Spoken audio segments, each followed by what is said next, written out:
Blatter, this side Nandini. और last class में हमने जाना था डाइजेस्टिव सिस्टम के बारे में। अगर वो वीडियो किसी ने नहीं देखी है तो प्लीज जाके प्लेलिस्ट में देखिए, वरना आई बटन पे टैप कीजिए, आपको आई बटन पे लिंक मिल जाएगा, ठीक। और अगर आप इस चैनल पे न्यू हो तो प्लीज हमें सपोर्ट करने के लिए हमारे चैनल को सब्सक्राइब करें। तो आज की वीडियो में हम बात करेंगे रेस्पिरेशन की। रेस्पिरेशन क्या होता है? Respiration, the process of releasing energy from food is called respiration. जो एनर्जी रिलीज हो रही होती है खाने से, हम सब जानते हैं खाने खाने से हमें क्या आती है? एनर्जी मिलती है। तो कैसे एनर्जी मिलती है उसे रेस्पिरेशन कहते हैं, ठीक है। अब क्या करते हैं ना रेस्पिरेशन में, ऑर्गेनिज्म यूज करता है oxygen to break down glucose. Glucose हमारा सिंपल फूड मटेरियल होता है, ठीक है। कंप्लीटली ग्लूकोज का कंप्लीटली ब्रेक डाउन होता है इनटू CO2 और वाटर में एंड रिलीज करता है हमारी एनर्जी। अब मेनली देखो क्या हुआ कि हमने फूड खाया, फूड खाने के बाद डाइजेशन हुआ, डाइजेशन के बाद एब्जॉर्प्शन हुआ, एब्जॉर्प्शन के बाद एसिमिलेशन होती है। एसिमिलेशन में जो हमने फूड खाया है उसको हम यूज करते हैं। अब यूज कैसे करेंगे? एनर्जी, क्योंकि खाना खाने से हमें एनर्जी मिलती है। तो एसिमिलेशन में प्रोड्यूस होती है एनर्जी। और अभी तक हमें ये नहीं पता कि एनर्जी कैसे प्रोड्यूस होती है, तो आप पता चल गया रेस्पिरेशन से प्रोड्यूस होती है, ठीक है। तो क्या हुआ, फूड प्लस ऑक्सीजन का यूज करके हम CO2 H2O प्लस एनर्जी बना रहे हैं। अब क्या है, अब एनर्जी क्या है? एनर्जी हमारी प्रोड्यूस होती है in the form of ATP। अब ATP क्या होती है वो हम थोड़ी देर में जानेंगे। और इससे में क्या पता चलता है इस इक्वेशन से? ये इक्वेशन हमें बता रही होती है कि रेस्पिरेशन क्या है, एक रिवर्स प्रोसेस है। किसका? फोटोसिंथेसिस का। फोटोसिंथेसिस में क्या हो रहा था? CO2 प्लस H2O से जो हमें एनर्जी के साथ मिलके फूड और O2 निकल रहा था, यही बस इसका रिवर्स होता है। अब हमारी बॉडी के अंदर एनर्जी स्टोर किस फॉर्म में होती है? हमारी बॉडी के अंदर एनर्जी स्टोर होती है in the form of adenosine triphosphate, जिसे इन शॉर्ट हम ATP बोलते हैं, ठीक है। अब ATP क्या है? ATP एक energy currency for cellular process है। सेलुलर प्रोसेस का मतलब क्या है? हमारी मेन रेस्पिरेशन कहाँ होती है? सेल के अंदर। तो सेल, और हमें मेन एनर्जी भी कहाँ जरूरत होती है? सेल के अंदर, ठीक है। तो जब भी सेल को जरूरत पड़ेगी एनर्जी की, तो ATP उसे एज अ करेंसी, मतलब एज अ नोट की तरह क्या करेगा? एनर्जी प्रोवाइड करेगा, ठीक है। इसलिए इसे एनर्जी करेंसी बोलते हैं। अब क्या होता है, ये एक ADP होता है, ठीक। वो ADP फॉस्फेट को लेता है और जो हमारे फूड से एनर्जी रिलीज हो रही है उस एनर्जी को यूज करके ATP की फॉर्म में कन्वर्ट कर देता है, ठीक है, हमारे सेल के अंदर। ये हमारे इन सेल होता है, ठीक। और भी सेल के अंदर भी कहाँ पे? माइटोकॉन्ड्रिया के अंदर। इसलिए हम माइटोकॉन्ड्रिया को power house of the cell बोलते थे, ठीक है। तो ATP, और जब भी हमें फिर बाद में एनर्जी की जरूरत पड़ेगी, अब कभी भी मुझे भागने, मुझे एनर्जी की जरूरत है, तो वो ATP, यही जो ATP स्टोर हुआ है वो एनर्जी रिलीज करेगा। ये एनर्जी रिलीज करेगा, टूटेगा और कन्वर्ट हो जाएगा ADP में और फॉस्फेट में, ठीक। This is how energy produce और रिलीज होती है, ठीक। तो अब हम जानते हैं टाइप ऑफ रेस्पिरेशन के बारे में। तो दुनिया में सिर्फ दो तरह के रेस्पिरेशन के टाइप प्रेजेंट है, एक है एरोबिक, दूसरा है एनारोबिक। एरोबिक का मतलब ही होता है प्रेजेंस ऑफ एयर, ठीक है। तो एरोबिक रेस्पिरेशन में क्या हुआ? The respiration which use oxygen. Air में क्या प्रेजेंट है? मेनली ऑक्सीजन, ठीक है। तो ऐसी रेस्पिरेशन जो ऑक्सीजन को यूज करती है, तो मतलब फूड प्लस O2 CO2 और H2O प्लस एनर्जी में कन्वर्ट होते हैं, उसे हम एरोबिक रेस्पिरेशन कहते हैं। और एरोबिक रेस्पिरेशन कहाँ होगी? सेल के अंदर होगी, वो भी सेल के किस पार्ट के अंदर होती है? माइटोकॉन्ड्रिया के अंदर होती है, ठीक है।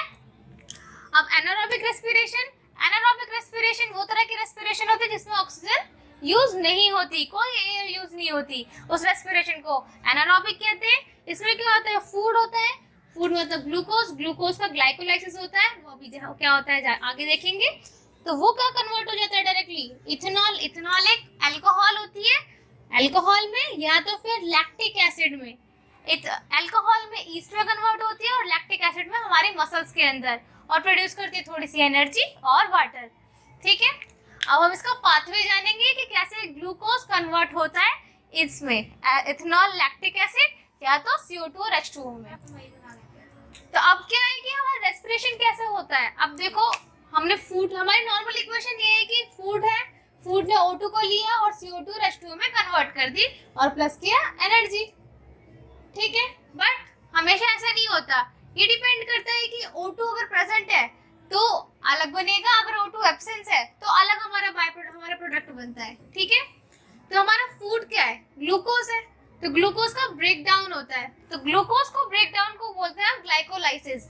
ग्लाइको का मतलब समझ लो यहाँ पे ग्लूकोज है, और लाइसिस का मतलब होता है टूटना, तो ग्लूकोज का टूटना कहलाता है ग्लाइकोलाइसिस। और ग्लूकोज किस में टूटता है, एक पाइरुवेट में, एक 3 मॉलिक्यूल स्ट्रक्चर होता है, तो 2 पाइरुवेट में टूटता है। अब यहाँ पे डिपेंड करता है, अगर ऑक्सीजन प्रेजेंट होगा, अगर एब्सेंस ऑफ ऑक्सीजन है, इथेनॉल होगा, CO2 होगा, और हमारी 2 ATP प्रोड्यूस होगी। ठीक है, और इसको अभी हमने जाना क्या होता है, वो होता है हमारा एनारोबिक। ठीक है, अगर हमारे पास लैक ऑफ ऑक्सीजन है, मतलब हमारी ऑक्सीजन की कमी पड़ गई, तो हमारा लैक्टिक एसिड प्रोड्यूस होता है, CO2 प्रोड्यूस होता है, और 2 ATP क्या है, ये एनर्जी है। ठीक है, ये प्रोड्यूस होती है।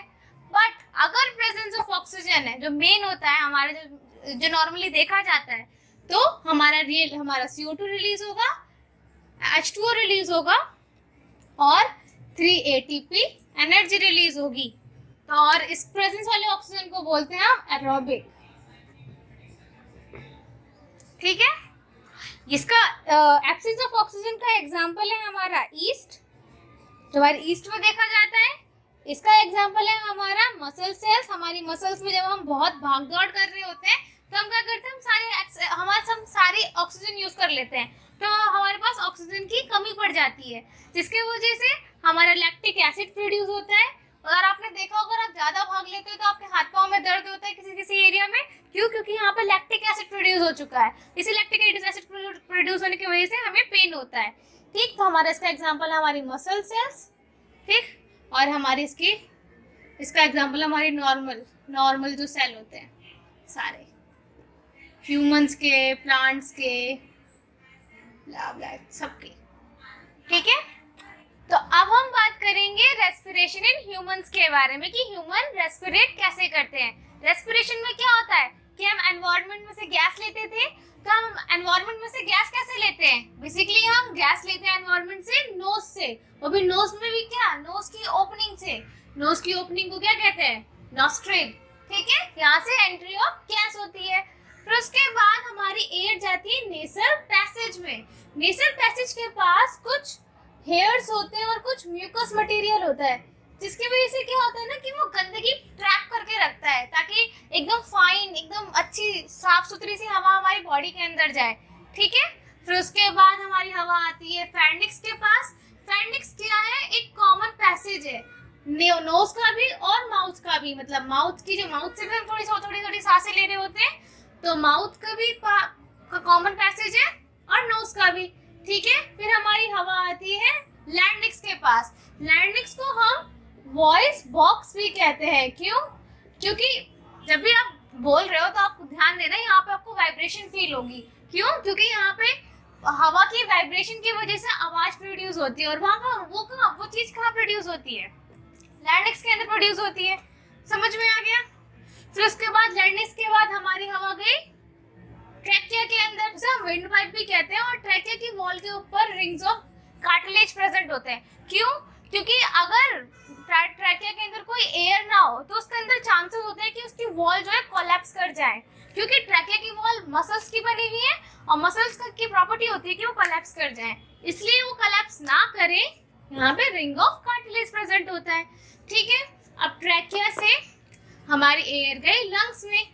ठीक, और लंग्स में भी सबसे पहले एक डिवीजन होती है, सेपरेशन होती है, जो 2 लंग्स में बांटती है, उसे बोलते हैं हम ब्रोंकिया। ठीक है, एक ऐसा ट्यूब लाइक स्ट्रक्चर होगा जो इस लंग्स को और इस लंग को सेपरेट करके रखेगा। ठीक है, तो ब्रोंकिया। अब यही ब्रोंकिया फर्दर डिवाइडेड, जैसे कि हमारी ट्री होती है, ये हमारी स्टेम है, स्टेम के बाद हमारी फर्दर जो स्टेम की डिवीजन हो रही होती है। तो ये मेन ट्री जो है, मेन ट्री की जो स्टेम है वो क्या है, वो हमारी ब्रोंकी है, और ब्रोंकी के बाद ये जो फर्दर जो सब डिवीजन है स्टेम की, वो क्या है, हमारी ब्रोंकियोल्स। ठीक है, समझ में आ गया। तो ट्री जैसे स्ट्रक्चर कहते हैं इसे हम। तो ब्रोंकी के बाद आते हैं जो उसका सब डिवीजन वाला पार्ट है ब्रोंकियोल्स, सब कुछ ब्रोंकियोल्स है। ठीक है, फिर ब्रोंकियोल्स फर्दर रह जाता है एल्वुलाई के पास। एल्वुलाई क्या होती है? एक बैग लाइक स्ट्रक्चर होती है जहाँ पे मेन जो हम यहाँ पे एयर ले रहे होते हैं, एयर में हम मेनली O2 ले रहे होते हैं, वो O2 यहाँ पे जाके एल्वुलाई में जाके आती है और एल्वुलाई के बाद यहाँ पे एल्वुलाई के अंदर बहुत सारी ब्लड वेसल्स होती हैं जिसके वजह से हमारे ब्लड के अंदर एयर मतलब O2 का एंट्री हो पाती है। ठीक है, ये समझ में आ गया कि हमारी एयर कैसे कैसे पास हुई। ठीक है, और ये लास्ट है हमारा ये डायफ्राम। डायफ्राम क्या होता है ना, एक कुशन लाइक स्ट्रक्चर होता है कि जब भी हम सांस ले रहे होते हैं, लाइक हमारे जब हम सांस लेंगे तो लंग्स जो होता है एक बैलून लाइक स्ट्रक्चर होता है, जैसे हम सांस लेंगे तो ये फूलेगा।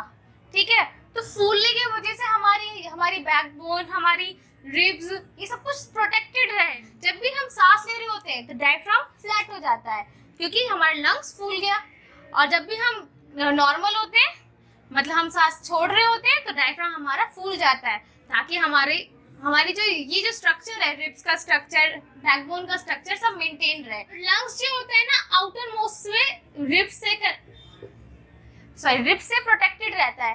क्या होता है कि हमारी बॉडी है, ह्यूमन बॉडी, ऊपर स्केलेटन पार्ट है, स्केलेटन पार्ट के अंदर जो है हमारा लंग्स प्रेजेंट है, तो आउटर वाले पार्ट को रिब्स कहते हैं और जिसके अंदर लंग्स प्रेजेंट होता है उसे हम कहते हैं लंग्स कैविटी। एक लंग्स कैविटी होती है, उसके अंदर जो होता है हमारा लंग्स होता है। ठीक है, अब हम एक एक करके पढ़ेंगे कि इन सबके काम क्या होते हैं। ठीक, तो अब हम देखते हैं हमारा पाथवे। तो क्या हुआ, हमारी एयर जो हमने एनवायरनमेंट से ली वो नोज में गई। एयर में मेनली क्या लिया हमने? O2। ठीक है, ऑक्सीजन ली, तो नोज क्या है? एंट्री, जहाँ पे एंट्री ऑफ होती है एयर की। फिर नेसल पैसेज में गई। नेसल पैसेज में क्या है? हेयर एंड म्यूकस विथ, जो क्या करते हैं? फिल्टर करते हैं हमारी एयर को। ठीक है, फिर फेरिंक्स में गया जो कि कॉमन पैसेज है बिटवीन नोज एंड माउथ, अभी हमने देखा। फिर लैरिंक्स में गए। लैरिंक्स क्या है? वॉइस बॉक्स है, यहाँ से भी गैस पास हो रही होती है बट मेनली इसका काम वॉइस प्रोड्यूस करने का होता है। ठीक, फिर ट्रैकिया एक नॉन कोलैप्सिबल वॉल है बिकॉज इसके पास प्रेजेंट है rings of cartilage. Even know air is present, कोई भी एयर प्रेजेंट नहीं होगी तब भी इसकी वॉल कोलैप्स नहीं करेगी। अगर बाय चांस कोलैप्स भी हो गई तो इंसान की डेथ हो सकती है। ठीक है, फिर लंग्स, फिर हमारी फाइनली लंग्स में जाते हैं कि मेन रेस्पिरेटरी ऑर्गन है। अब लंग्स के अंदर क्या होता है उसे देखते हैं। अब हम बात करते हैं हमारी लंग्स की। लंग्स क्या है? एक मेन रेस्पिरेटरी ऑर्गन है और लंग्स इंक्लोज हो रखा होता है रिब केज के अंदर। रिब केज क्या है? एक बोनी स्ट्रक्चर है, बोन एक स्केलेटन है जिसके अंदर लंग्स है, लंग्स कैविटी के अंदर। ठीक है, फिर हमारी जो एयर है, जो air passage divided into smaller tube. Lungs के अंदर ही ऐसा होता है, smaller tube called bronchi and further divided into bronchioles and फिर वही ब्रोंकियोल्स और डिवाइडेड होंगी इनटू एल्वुलाई। मेन एयर हमें कहाँ तक पहुंचानी है? एल्वुलाई। एल्वुलाई के अंदर क्यों पहुंचानी है? क्योंकि एल्वुलाई एक बैलून लाइक स्ट्रक्चर है विच प्रोवाइड करता है surface area for exchange of gas.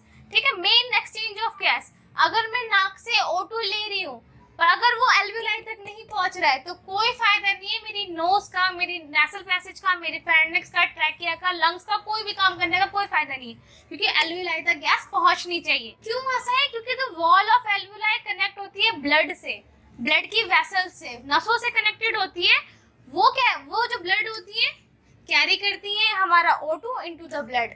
Main काम क्या है हमारा? ऑक्सीजन आना चाहिए हमारी बॉडी के अंदर, तो वो ऑक्सीजन कौन प्रोवाइड कर रहा होता है? एल्वुलाई। क्यों? क्योंकि इसके पास ब्लड वेसल्स प्रेजेंट है।